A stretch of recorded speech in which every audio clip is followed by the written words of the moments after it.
Hello, everyone. This is Sharindria Robinson, This is Marcus Robinson. and welcome to another episode of Faith, Family, and Finance. Woo!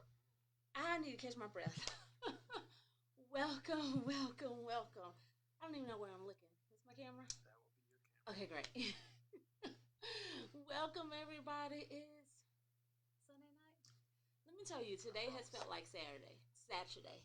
For me, it's felt like Saturday all day long. I don't know why. Has it felt like Saturday to you? A little bit. Yeah, it's Because we did everything that we would normally do on a Saturday. yeah, like the outside and riding the bikes and all that stuff. Yeah, it really felt like Saturday. So we're gonna take a minute.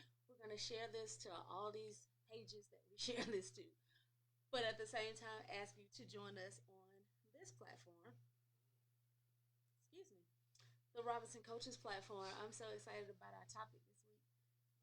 Y'all know every week I get on here, I'm excited about something.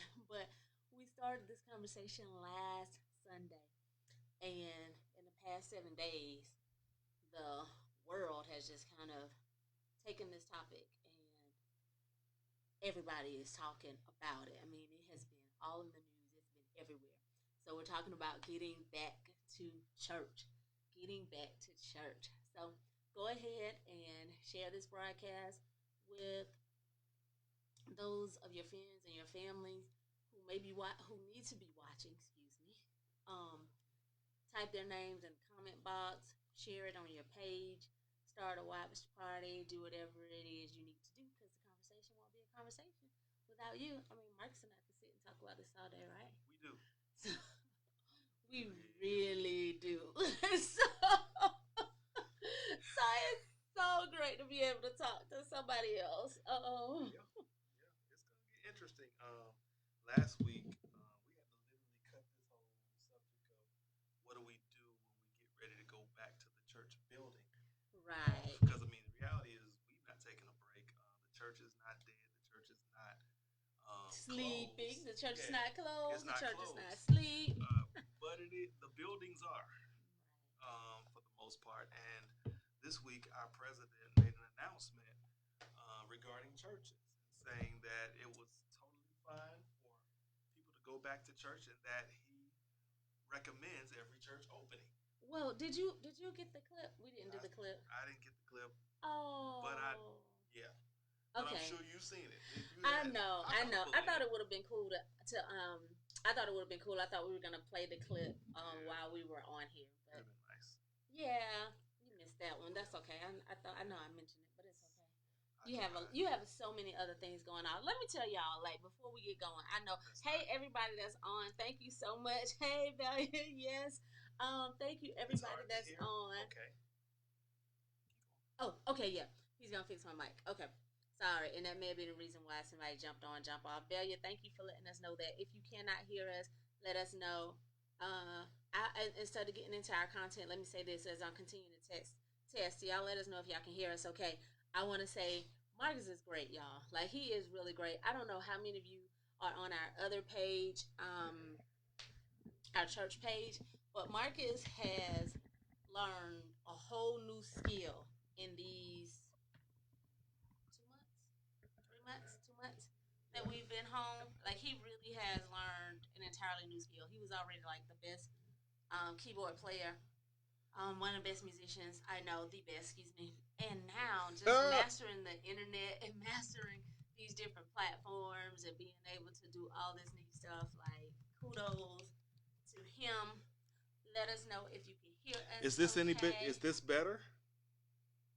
Is this any better, Bell? Hopefully it is. Uh, but if not, let me know and we'll keep fixing stuff. Okay. All Right? right. All right. All right. We'll keep it going. All right. But so we wanted we so I told Marcus earlier in the week. I said we should that distracted me. I said we should take the clip that the president had and we should put that and incorporate that into our segment on tonight. And so the fact that he didn't quite get that, then that's okay. Um, that's okay. Do I need to hold the microphone? You think so? Michelle says she still can't hear us. Belle says she can hear us. What about now? Like, oh, somebody says yes, somebody says no. Yeah. We Okay. know. We don't We'll figure it out. At any rate, keep going. Okay, Marcus says don't stop. Let's keep it going. Okay, don't. So Marcus alluded to the president's comment. Not only did the president say, "Hey, it's okay to go back to church," like he actually said, "Ouch." He actually said churches are essential. Churches are essential. I don't mind holding the mic. I really don't. Churches are essential, and he said, "Open them." And governors, if you don't, I was like, "I will." Yeah. But I got such a kick out of people online saying today that the president didn't go to church. And somebody would know. Like, how, imagine that. Right. They're saying the president didn't go to church. Okay. Anyway, maybe he just wanted us to open. Again, thank y'all again. Let's talk about it. I want to make sure I put this.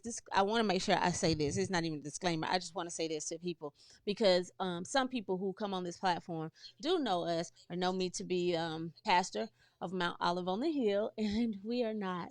We are not. We're not.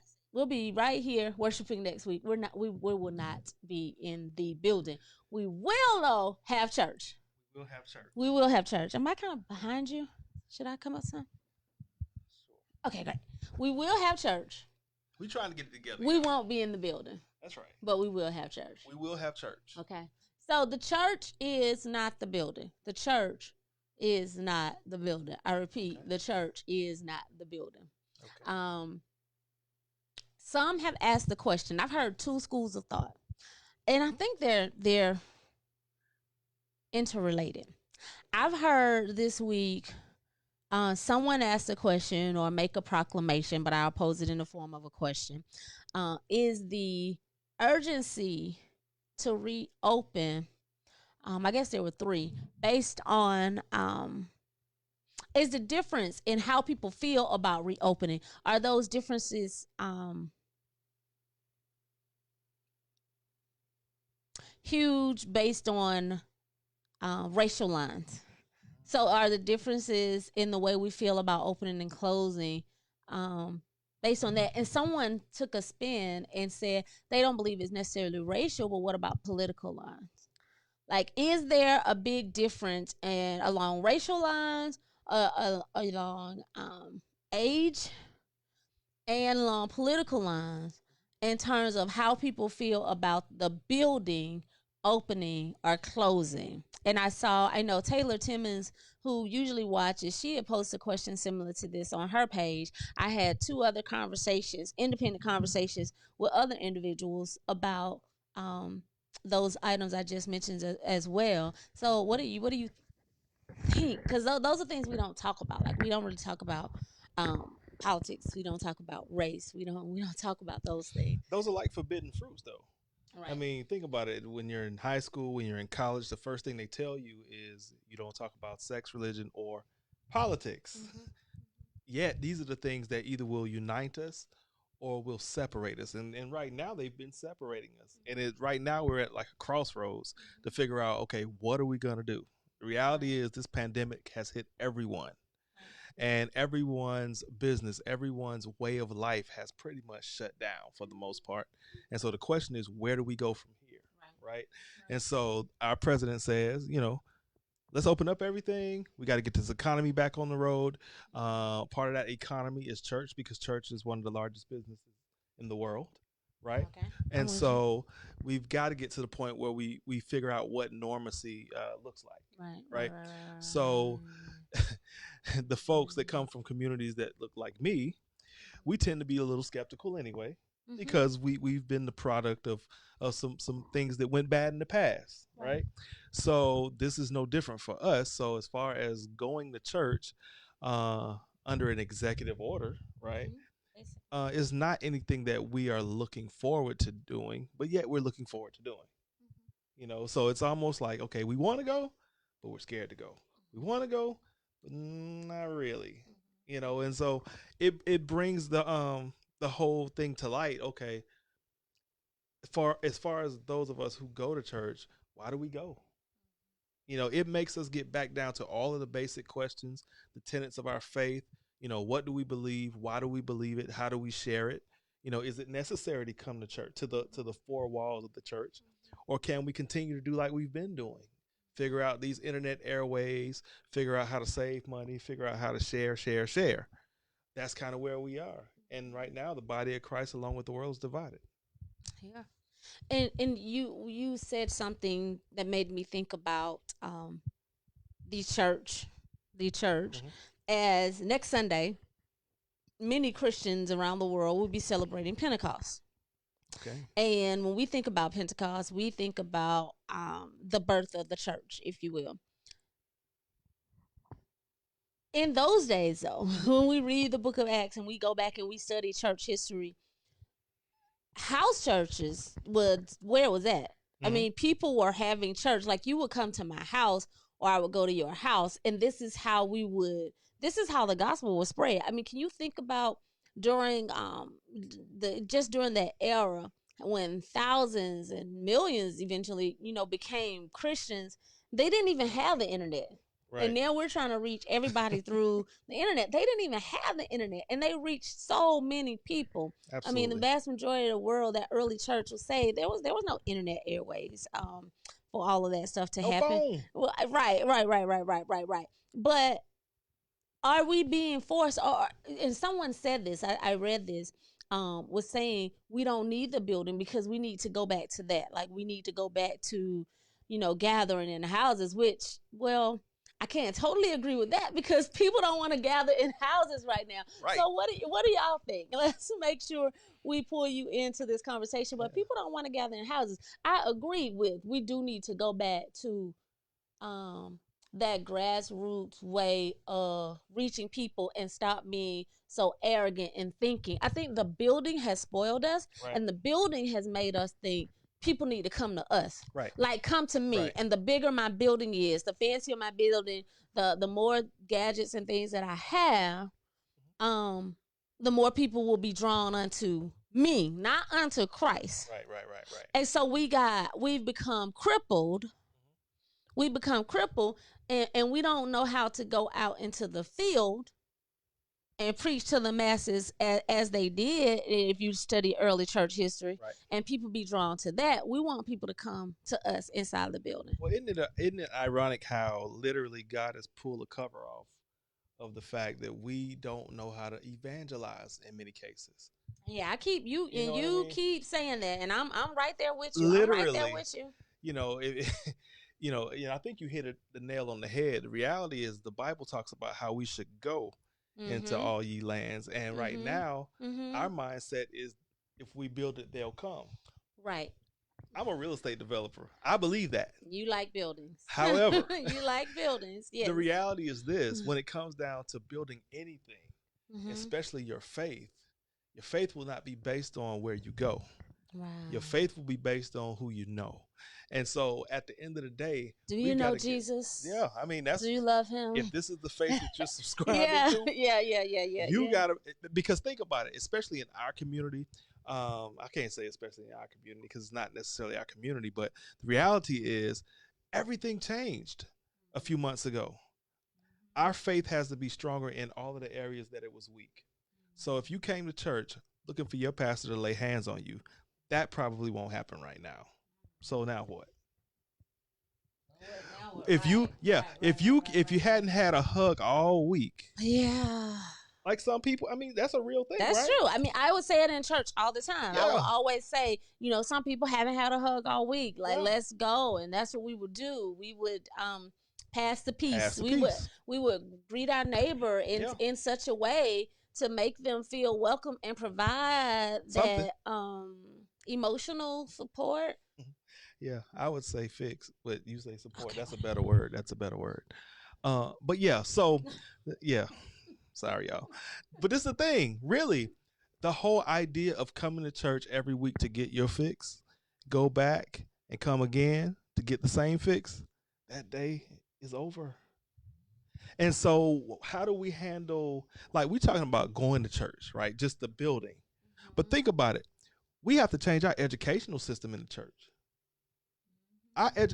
what we Pastors have to change the way they preach. Hug your neighbor. Yeah. Tap your neighbor. Touch your neighbor. All of the fillers are gone. All of the fillers. I'm an organist. I play keys. All that talk music. No need for it anymore. No need for it anymore. Most people can't sit still for 20 to 30 minutes. So the 2-hour church service, when we go back, I don't think it'll last. I just don't. Miss Lamora says, I believe we should identify with the blessing in the situation and continue to build. Why can't we have both? I guess is what she's saying. Why can't we have both? I think you can, but you can't have it at the same time. Well, I think we will. I think we will end up having both. Because the one of the questions is, and if you're just joining, thank you. No matter what platform you're joining us on, we've shared this in a couple of places on our personal pages and some groups that we belong to, but we are live on our Robinson Coaches, Faith, Family, and Finance.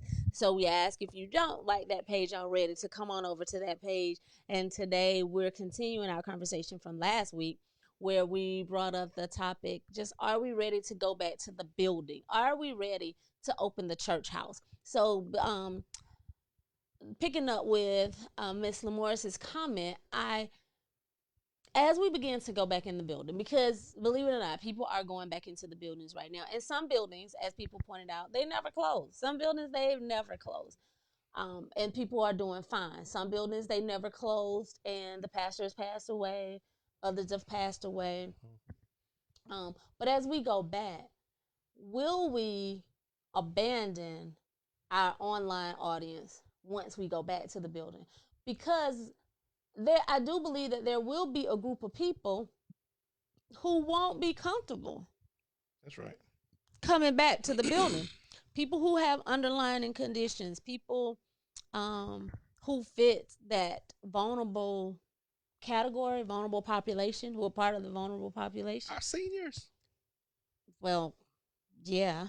I mean, literally. Our seniors, but just people with compromised immune systems. In general. Yeah. Will they feel comfortable? Will parents who have children who have compromised immune systems, will they feel comfortable? Yeah. What will children's church look like? I don't know what children's church, and it breaks my heart to think about it, because I'm still trying to get past the part of my child being back in church.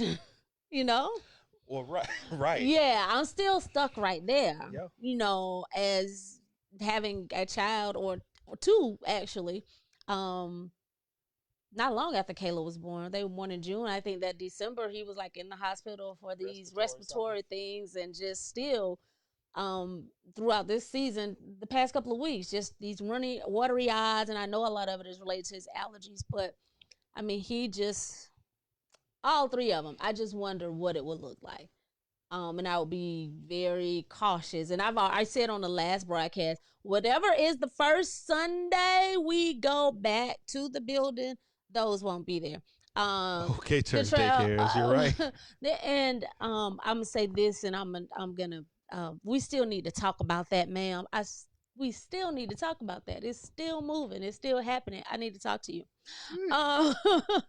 Because there is a need. Right. And I was talking to, someone earlier today, not just church daycares, but there is a need for people. People are going to still need places to take their children. They need quality places. They need places that are going to put these practices into place. Somebody else tell me, what will children's church look like? And if you are parents of small children, how do you feel about your children and children's church once we get back to the building? A couple of you on here have small children, teen children, even teen church. I mean, teen church is a big deal.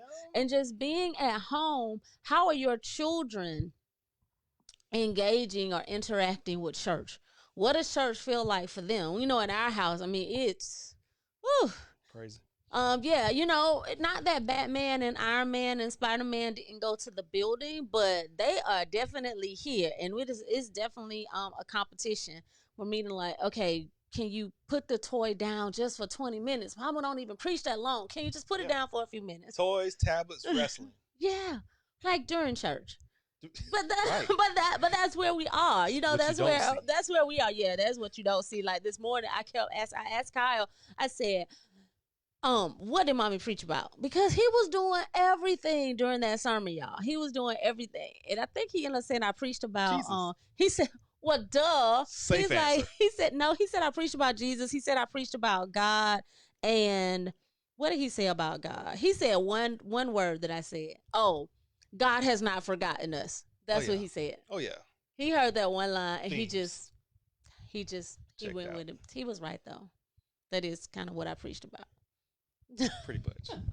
Pretty much. Montez says you can reach more people that's not in your geographical area having, I guess he's saying, a virtual church. Virtual Right. church. And he's absolutely right. I mean, the reality. That's been your thing. Go Yeah, ahead. I mean, we have two challenges.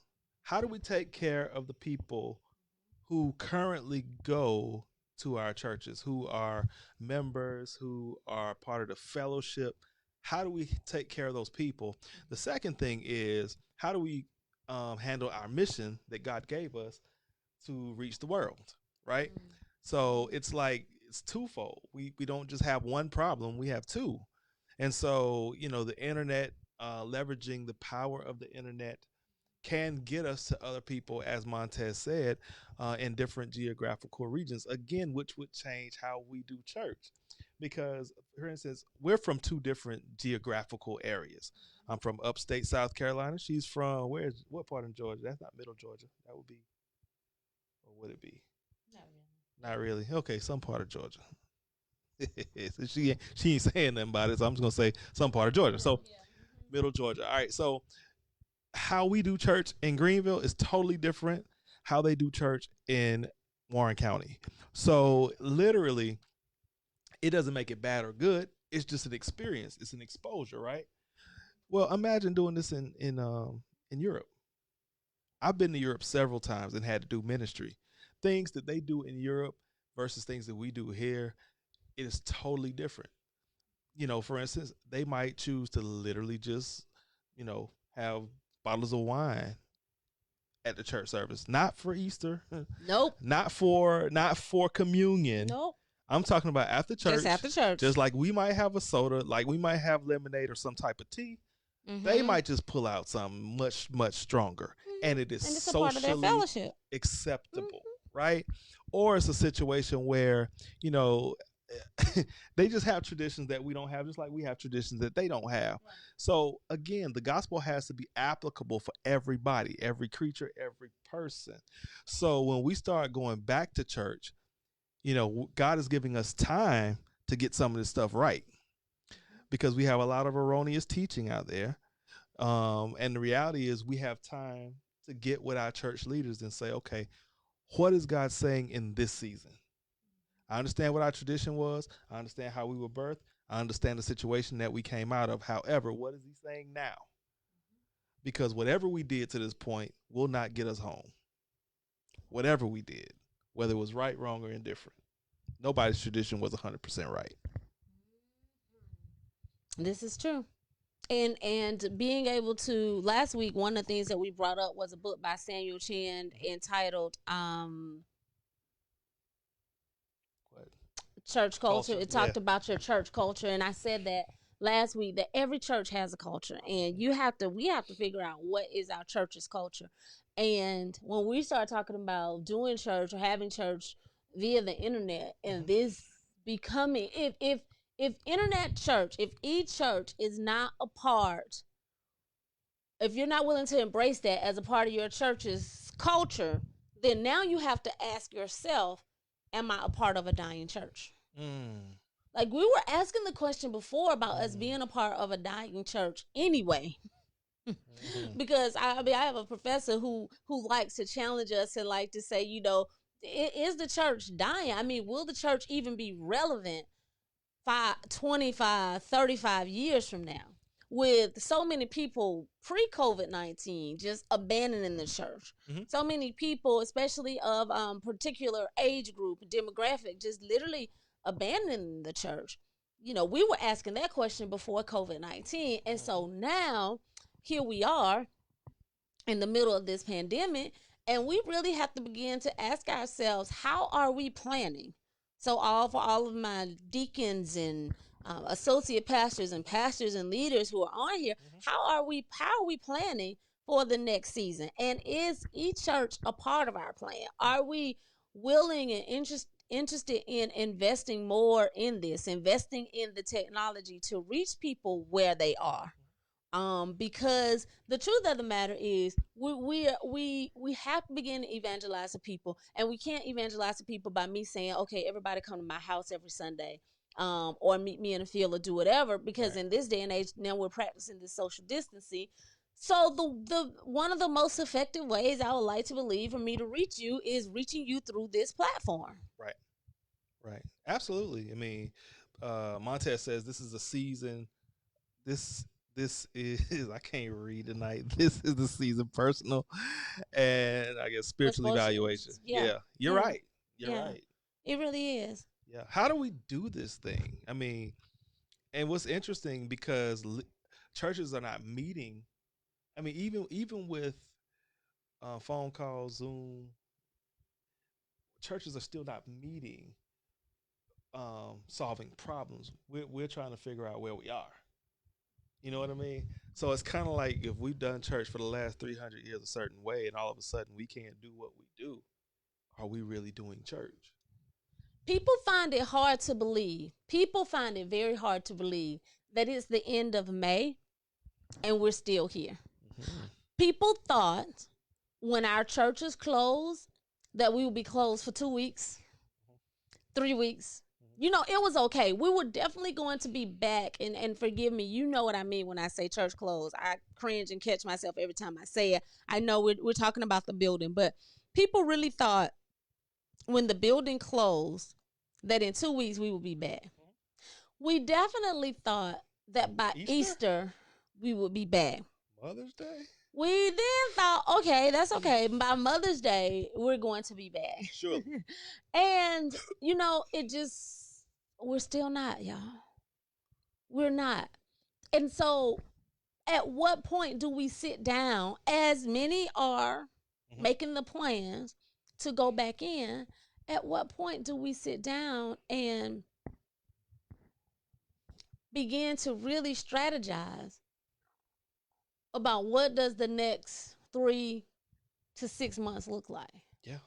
What does it look like when it's time to go back to school? My mom last week kept posing the question. She posed the question while we were on, the same question that Cottrell had posed this week. And the question is about school. You know, what is it going to look like when we go back to school? Well, if you haven't, and all this week, I've been very intentional about posting articles to the Robinson Coaches page for us to just be able to have the dialogue to talk about some of the stuff tonight. Of course, you can't see it because we're live on the page, but I've been very intentional about just posting because there just has been so many conversations. But the CDC has put out guidelines on what it would look like when we go back to school, on what it would look like, what childcare facilities need to look like, which is why I believe there will be a lot more homeschooling. There will be a lot more people who have those trusted relationships with childcare facilities. They will allow us to serve their kids in a different way. I think even more churches to be able to serve the kids, because people are not going to want to go into the public school setting per se, with all of these regulations and all these things that have been put in place by the CDC. Because I saw the guidelines for the Centers for Disease Control, but for me, none of that really talks about or details, and this is going back to the children's church piece as well. How do you deal with children who have special needs? How do you deal with children who really can't, because cognitively they just can't grasp the concept of social distancing? Right. And one thing that we know about Mark, we don't know anything else, that he is a hugger. And that we all are, but we know how to pump the brakes, and we know how to say, okay, no, we can't do that. But, you know, even at 7, if he sees you and he hasn't seen you in a while, he's going to run and hug you. He's going to hug his teacher. He's going to hug he's not going to keep the mask on his face. Right. He doesn't keep that on. Right. So now, how do I, as a church, forget the school, because I don't even know what that's going to look like. But I'm not forget it, but I'm being honest. I don't know what that's going to look like for him and our family and us. But how does the church deal with that? And are you saying to me, it just so happens I'm a pastor, but are you saying to me, um, when we go back to the building, now this is not a place for my child? You're right. Because I'm looking at the CDC guidelines, and one of the things they're talking about is no sharing of materials. Now we're dealing with a money issue, and we all know that all schools are not created equally. So if you've one of 30 children in a class and you only have 3 computers, how do you not share? I'm a former 7th grade teacher, and the reality is we had one computer. I had 140 kids, one computer. I'm gonna say that again: 146 kids, one computer. Even at our schools, our kids' schools, which is a very good school, there were not. When I think about Mark's class, because I would pump in all the time, there were not all the kids didn't have their own iPad. Right. Tablets were, I should say tablets. I can't say they were iPads, but tablets were an incentive, and they rotate. You know, you had centers, and you rotate in centers, and you had you took turns using the iPad, using the headsets, the headphones. You just share things. And now we won't be able to share those things. And when we talk about children's church, we won't be able to share those things. Our children having to, do this in a different way. The hymnals. Montez is really a witness. That's so funny. Literally. You really are a witness. You always got to have, there's always a witness somewhere. That student. Thank you, sir. But our hymnals that we have in the back of the pews, our Bibles, our, for those of us who are attached to those, our building per se was not attached to those, but for those who are attached to those, it's a different day. It really is a different day, unless you're bringing your hymnal from home, and at this point, you might as well just take it home and bring it back with you, because the idea of us sharing them, it can't happen. Yeah. Those are some of the guidelines. When you look at the guidelines for churches and churches reopening, I know last week we got on this topic and we had to get off, but we got on the topic of communion.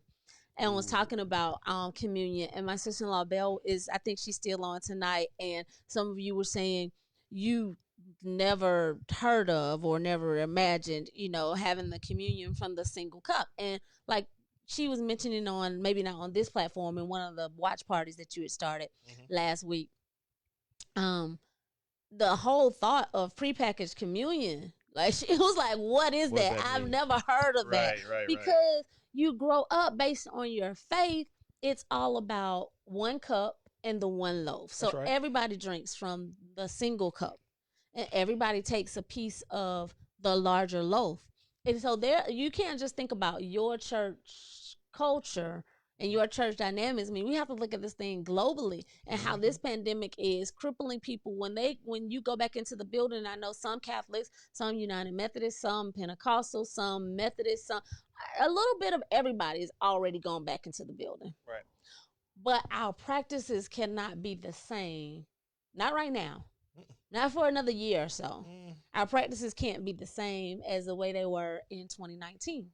They just can't. What's interesting, I'll add a little humor to this. Dr. Hinton says, new G. Generation X wasn't playing with toys. You had to sit attentively, or you would either get that look, you would get punched, or you would get pinched.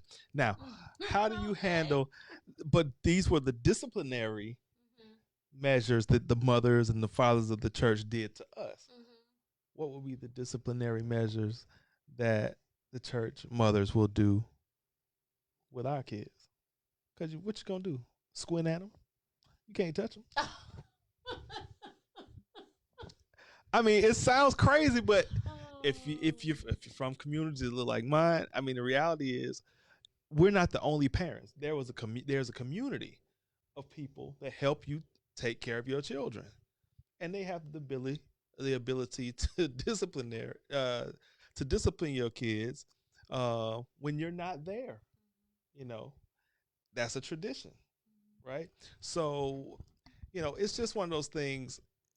Everything is going to have to be revamped, and it's going to have to be written, because every church, every Reformation will have their way, their mode of doing things, and it's going to be a major, major challenge for us to get on one accord. But I think we're going to have to figure out a way to communicate and get there pretty quickly because sometimes the downfall of virtual church is the fact that you give sometimes people who are very young in the faith, you give them too many options. So it's kind of like, go ahead. Go ahead. No, go. So for instance, we have twins that are 5. Mm-hmm. If we give them 10 options, they're going to want to go through all 10. Mm-hmm. And the reality is that's not good from the standpoint when you're trying to learn basic faith tenets. Mm-hmm. You got to be focused in what it is you're learning. Mm-hmm. And so, just like anything else, the internet can take your focus because social media, which is where we are now, which is, it's okay. But the reality is it's not going to focus you as much because you have to be incredibly disciplined to sit there and watch one thing for 20 minutes. How many churches did you visit today? Oh, I saw about 27 churches in 15 minutes. I promise. How many? 27. And I'm telling you, 27 churches. I'm telling you, I went to all of them. Some were outside, some were indoors, some were in houses, some were in bathrooms, seemed like. But the reality is, just saying, I'm trying to be good, y'all.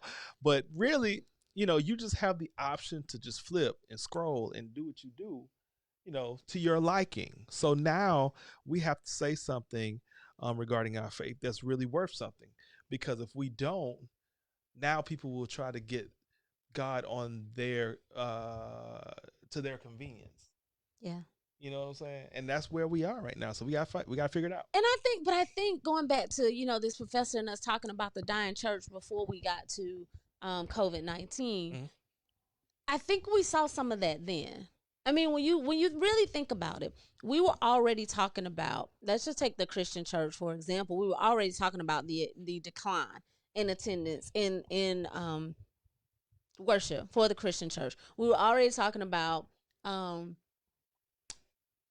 vast majority of, and I don't have the statistics. We were talking about some of these things in class, and I don't have everything in front of me. But we're talking about the vast number of and it wasn't just millennials, but I'm gonna say this: that the vast majority of millennials who just don't do traditional church, don't do church, feel like church is so hypocritical, more connected to spirit and more connected to just so many other things, and just did not identify with church anymore. Right. In the traditional sense, did not identify with where they grew up. And like you talk about, and Dr. Hinton talked about those church mothers and being in that setting and things you couldn't do and could do. So many people just have fallen away from that and just don't identify with that anymore. Like they were just like the little boy in his speech, I'm sick, I'm tired of this church. Right. So many people were just saying, I'm tired of this church. Like church hurt was the topic of the day. That's all we talked about. Church hurt, church. I don't want to go back to the church. The church has hurt me. And now it seems like is everybody missing it? It seems like so many people want to make their way back, but are they not? I saw a survey earlier today on the internet that talked about, it referenced the percentage of people who watch their own church online. And it was something like maybe 40% may watch their own pastor, 23% or so may watch another pastor. And then everybody else are like, nope, I don't need to watch anybody. Right. Like people they're just not doing church. And it reminds me of, and these are people who used to go now. We're not just talking about just people. We're talking about people who used to be in the building. Right. So on Sundays, you showed up in the building. Now that we can't show up in the building, there are a vast majority of people, a large group of people who are just not showing up at all. All my educators, I need you to attest to this. It goes back to the statistic we also heard today, just for our state of South Carolina alone, 30 to 35,000 kids, and that's not a lot when you look at across the state, but 30 to 35,000 kids across our state have not checked in for school since school let out. Wow. Like they've not checked in at all. Like, no call your teacher, no text your teacher, no anything. Like, we have just literally dropped 35,000 children. Dropped them. And I believe, though, the same thing is happening with church. That's right. Like, when we move to this online platform, as many new people who are engaging with our church in particular, and new givers. I mean, there are new givers. We have young givers. We have a lot more Cash App givers. People who are not connected to our ministry. Thank you. But they are connected now. Right. So I can't even say you're not connected, because you come in and you give consistently. Right. So you're connected. But there are people who have just who we've dropped. Who are just saying, I'm not doing it that way. They're not getting on a phone call. They're not doing a Zoom. They're not. What do we do for those people as we're trying to reach the rest of the world, in addition to the people who have held our hearts for so long while we were in our building? What happens to those people now? I mean, I don't know. I'm asking that question, because these teachers, our schools have lost people. I believe our churches have too. Yeah. And the reality is, we're not just talking about people in that middle age group. We're talking about elders who they've given up on church, and like I said earlier, I mean, we have two problems. We got to figure out, how do we care for the existing body of Christ, right? And then we got to figure out, how do we observe the mission of the church to reach the lost, and we have to do it virtually. There is no more tracks, no more walk into house to house. Do you know Jesus? Let me tell you about my faith. Tell me a little bit about none of that anymore. So now what we have is, just like it used to be, who has the best looking church. Now it becomes, okay, who has the best looking online presence? Who can hold your attention the most? Because that's what the fight is right now. The fight is the internet fight is about attention. Who has your attention? Whoever has your ear will have your money, will have your time, and will have your talents. So you got to realize, and we have to realize, that at the end of the day, it's about the attention of man. And so the internet is just a platform. It's not good, it's not bad. It's just a platform. And so now, for those churches, and I think we said this last week, those churches that are much larger, those mega churches, they have to make a huge adjustment right now, because you have a huge building that's empty, that you probably have mortgage payments on. Okay. And so you can only get a break for so long.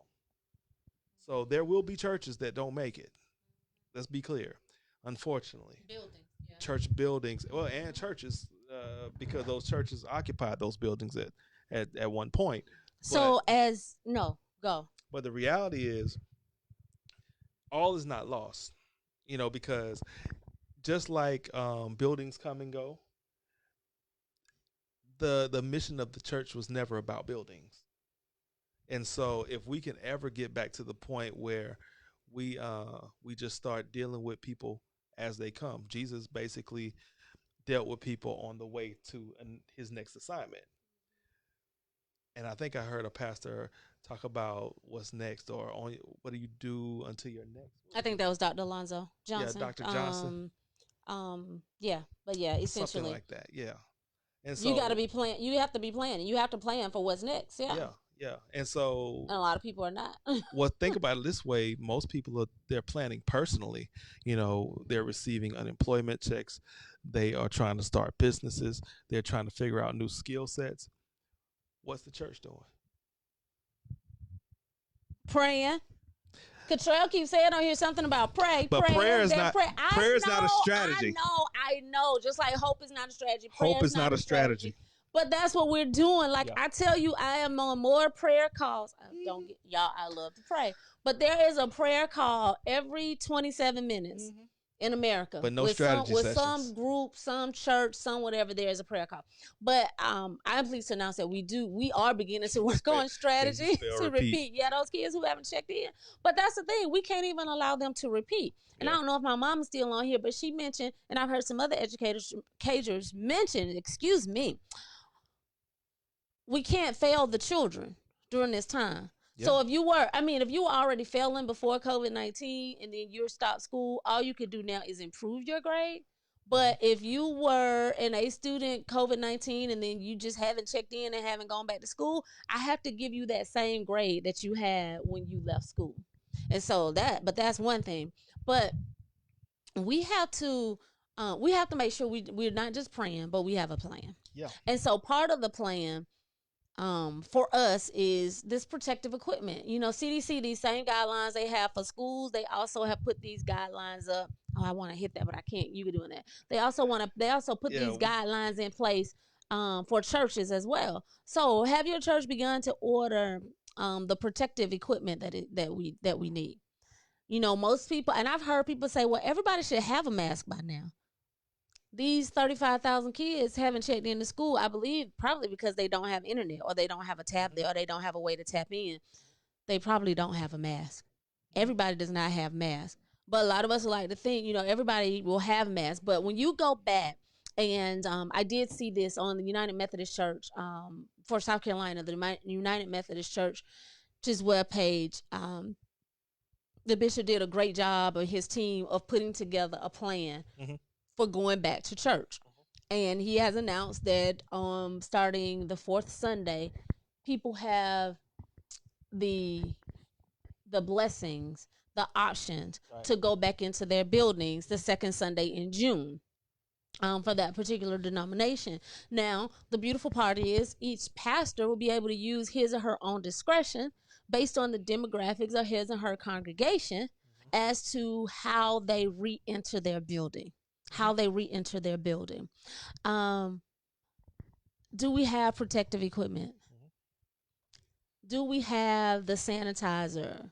Do we have the stations? Have we done the cleaning and the sterilization? Right. How will we practice social distancing? I saw a cute picture.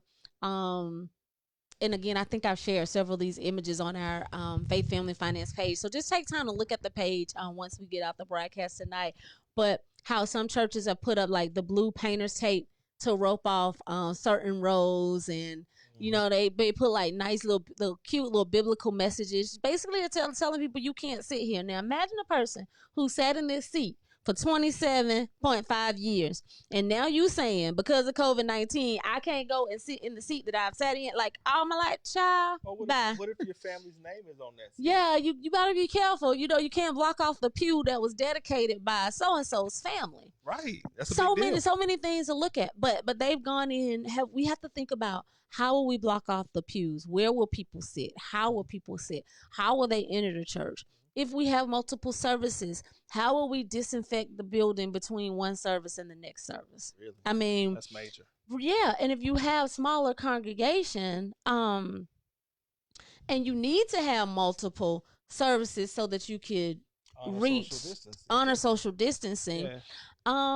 It just gets to be tricky. So I think we can't abandon the online, because we just may have to say, okay, this group, y'all come this week and y'all watch online. And next week you got, you can have a first Sunday crew, a second crew. And I used to joke about this all the time. I would joke about this. I could say I don't care within our congregation. I would be like, okay, this group of people came to church this week, and next week it seemed like a different group of people came to church. Well, we may actually have something like that in place. Like for real. Yeah. So that we can practice social distancing and still, be able to meet the needs of the people in the congregation and have some people back in the building. But if we can't spread out, we can't be in the building. I'm sorry. Yeah. So Tiffany Walker, my sister, awesome drummer, along with Dr. Hinton, they having this long drawn out conversation that I want to kind of get to, because they're on another page. Yeah.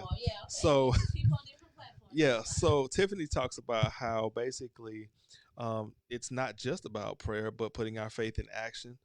Faith without works is dead.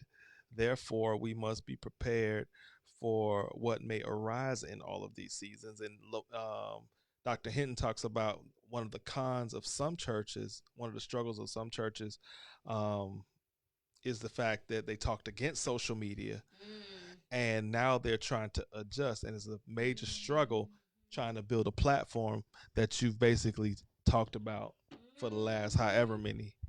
years, and that's That major. Facebook is the devil. Yes, The yes. internet was the devil The first, internet's the though. devil, then Facebook, then YouTube, and any other social media. Keep in mind, social media, internet, these are simply mediums. They're just platforms. How you use them is how you use them. But the reality is, it is going to be a challenge. If your ministry has been based on people coming to church, you doing a certain thing so that they'll stay in church and come back the next week, that's been taken away. So when you talk about stylistic ministry, a preaching style, in our in our tradition, African American church. yeah, I mean it's very emotional in a lot of cases. It is. And as a musician, part Yeah. of my job is to evoke a certain type of emotion so that you know what church sounds like. Yeah, and when you talk about, I mean, there's a whole discipline. There's a whole you can just study this. It's a class. It's Black church experience. It is. It's different. Yeah. And someone said to me offline last week with this conversation. It's my book face. Book Not face. Facebook. With this conversation, what they said was what if you, and I'm gonna use air quotes here, but what if you get happy? Right. What if you become what if you are overcome with the Spirit and you begin expressing yourself in such a way, which is not uncommon to the Black church experience, and you're jumping up and down and your arms are going back and forth, and your head is going back, and there's no telling what is coming from your mouth, what you're projecting from your mouth. Who's gonna stand around you and hold you? Who's gonna calm you? I mean, they have to have on masks. Will they want to do that?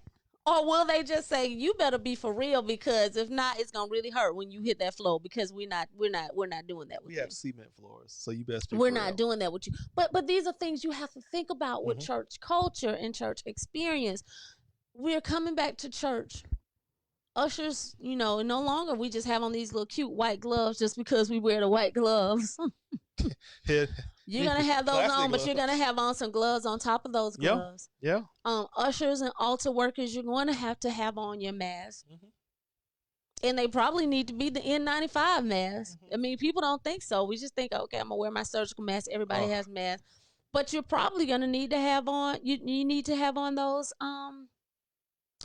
masks.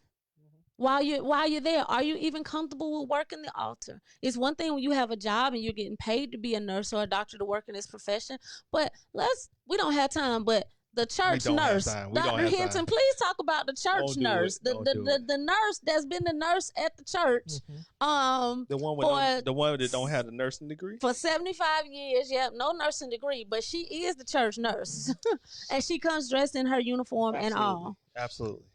That church nurse, which is oftentimes a church mother, will not be the one that we will be able to use during this season to operate in her gifts that she's operated in this ministry for so long. Yeah. She won't be able to operate in this season, this pandemic season, as the quote unquote church nurse, because she's in the vulnerable population. That's right. We got to protect you, mother. So now I said, so it's almost like, so what do altar calls really look like now? And then you have Cottrell talking about baptism. That's how a do we whole do nother baptism? thing. And that was one that was on my list Oh for my last God, week. that's And just we water. couldn't get to. I have laying on of hands, baptism, communion, Yeah. being slain in the spirit, all these things. What does baptism look like? Yeah, hey. What does baptism look like? Hey. This is a very legitimate question. Again, when you go across denominational lines, across your various faith, your various culture, again, church culture, because a lot of this doesn't even have anything to do with denomination. You grew up AME in Greenville, South Carolina. I grew up AME in Norwood, Georgia, and our church culture was night and day. Like, our church culture is totally different. And so we got to get beyond these titles and really look at church culture. Yeah. And when we really get down to the culture of our particular building, the way we were doing things, we have to have a solid plan in place to deal with our culture. That's to right. address the needs. You know, we were planning. I don't even want to talk about it because it was a surprise. It was going to be so awesome, but we were planning this also, and it goes along with baptism, like this baptism service. We tried to do it last year with Easter, like to be outside and have the big pool outside, and you know everybody come and you step over in the pool, and Pastor Ren, you know, dip you down in the water. Yes, Methodist, and we can do that. We have options. We have options, but I don't see that happening right now. No. I don't see that happening right now. Yeah. It's gonna be Because interesting. when you get in the pool, unlike getting in the pool, you know, I keep telling our kids' coach swears that the pool is the safest place to be because the chlorine in the water kills the virus. I don't know how, I mean, this is our first time dealing with coronavirus, right? Yeah. But they already know that. So, just like the pools are going to be open soon. But, you know, when we do that baptism, we don't really have no chlorine in that water. Now, we can probably pour some Clorox in there. I don't think that'll be a good idea. So everybody I've seen, when you go down in that water and you can come up spitting. I'm sorry to be so graphic, but this is where it is. You are. You're right. It's just a natural. Yeah. And then somebody else needs to get in the water after you. Yeah. And we not changing the water every time after 15 people. You know, we don't have time to do all that. It's already a messy So process. what will it look like? So interesting. Tiffany says, even as a musician, we were first called as Levites. We flow with the Spirit of God to invoke his presence, blah, blah, blah, blah, blah. And then she goes on to say how baptism is a symbol and how we must know how to evoke the same faith no matter what our tradition is. We have to. Thank you, Tiffany. We have to, but we have to. And I said the same thing last week when it comes to communion. You have people who cannot sit down at the dinner table together.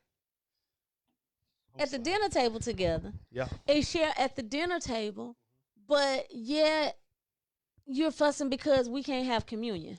Mm-hmm. All of this, y'all, is sacred. You know, these are our sacraments. We hold these things near and dear to our heart. It's who we are as the church. But at the end of the day, we can't forget that we are the church. We can't forget who we believe in. We can't forget the principles on which we stand and all that other stuff. We'll come back to it. Hold on to it. Just hold on to what you used to do. Hold on to the memory. Do what you need to do in your own home to recreate that experience for you and your family. But don't look for the church to rush the building for us, the non-denominational leaders, the church leaders, to have a solution tomorrow. We are working on a plan. We've ordered some equipment. We are, looking at these cleaning protocols. We're working on a plan to getting back into the building. But in the meantime, it's new for everybody. Everybody has to be safe. Well, and at the end of the day, too, when it comes right down to it, our first ministry is our home. And so people don't like their home. I'm sorry. That's another lie. Y'all, it's 10 o'clock. Yes, it is. So I'm going to finish this up. So this is the thing. This is the thing. Our first ministry is our home. And we can look at this pandemic one of two ways. This is either a blessing or a curse, right? As it relates to, us having time to actually evangelize the people in our house. The ones that we live with, the ones that call us all the time, the ones that you give money to.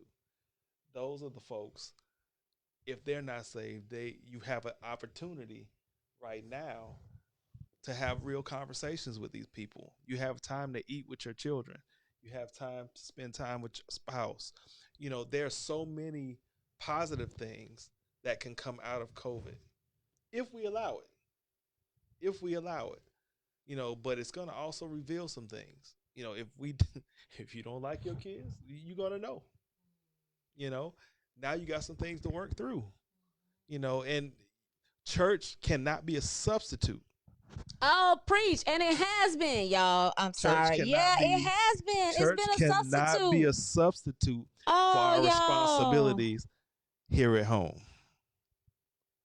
I appreciate y'all for talking to us. Continue the conversation. Let's keep talking about it. We're not going to do it again next week. But let's keep talking about this, y'all. We have to talk about it. We have to have some kind of conversation, because I like how you ended it. I like how you said church cannot become a substitute.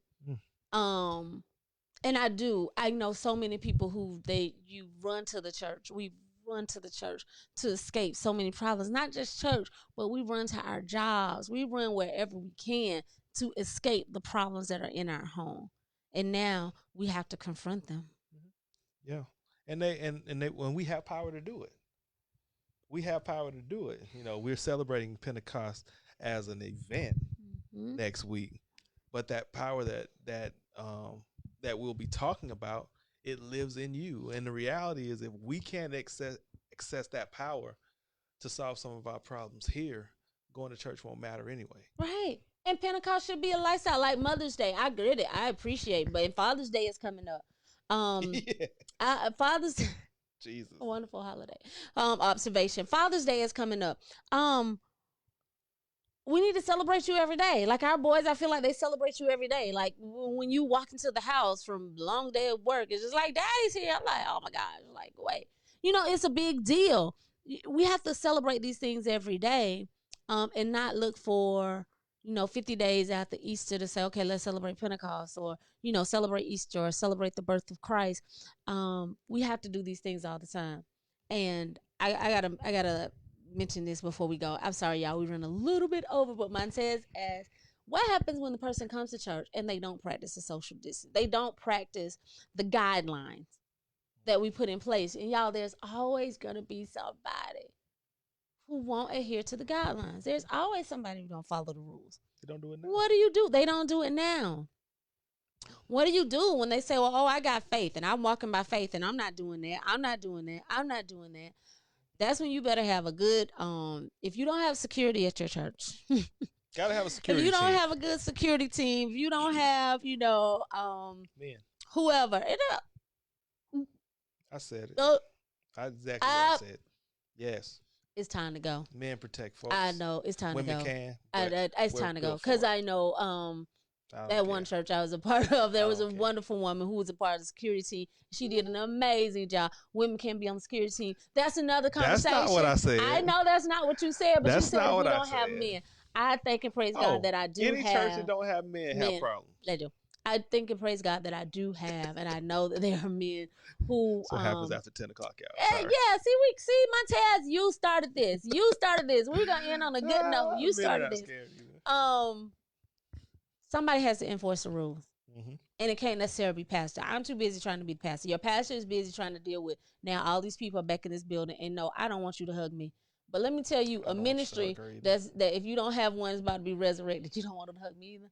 I'm a bearer. Like somebody gonna step in front of me and be like this, like don't hug my pastor. I hope you watching, but when you coming into me for a hug, somebody's gonna step in and they're gonna block it. You're not gonna be able to hug me. Sorry. Why? Because people in my house have compromised immune systems. I'm not playing with y'all.